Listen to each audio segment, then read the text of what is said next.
بسم الله الرحمن الرحيم، والصلاة والسلام على سيدنا محمد خاتم الأنبياء المرسلين إلى يوم الدين. أولا نبدأ الترحيب بضيوفنا الكرام، سواء كانوا أساتذة أو مجتمع مدني ومجتمع سياسي، الذين يعتبرون اليوم كترسانة هائلة للجزائر نفتخر بها كلنا، وإن شاء الله نكونوا خير خلف لخير سبب كما قال الأستاذ عبد النور الراوي.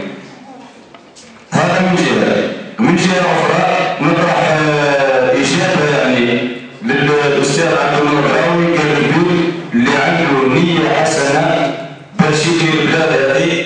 حنا من المنبر هذا في اليوم هذا نقولوا رانا بالمنصب نتاعنا كطلبة كنخبة اجتماعية بربي إن شاء الله رايحين نقدموا يد العون بالشيء اللي نقدروه، نعطيو بحريتنا بجهدنا بوقتنا بمالنا ما يهمناش، المهم نخدموا الجزائر. نقول واش قادر نمد للجزائر، واش رايحة تعطيني الجزائر، أنا اللي نعطيها مش هي اللي تعطيني. كل واحد فينا يقدم مساهمة ولو كان ضئيلة للجزائر، في الأخير هي راح تكون كالأم الحنون اللي تلم جميع المساهمات هذه، ومن بعد راح توزعها هي.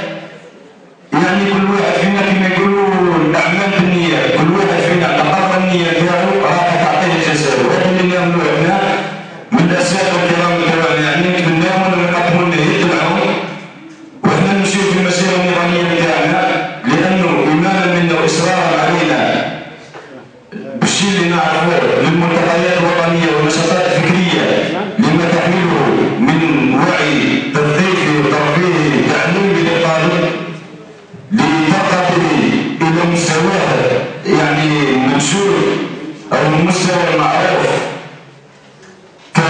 كما يسمى النخبة الاجتماعية. لأن حقيقة لابد أن الكثير لا يعلم بأن الانطلاقة الحقيقية لثورة نوفمبر كان في 19 ماي 1956 بعد انضمام الاتحاد الوطني للطلبة الجزائريين المسلمين إليها.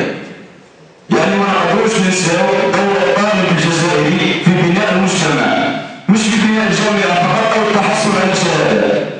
بالعكس رانا نشوف اليوم بلي طلبة العالم ككل دائما هم اللي تلقاهم عندهم بحوثات علمية، بحوثات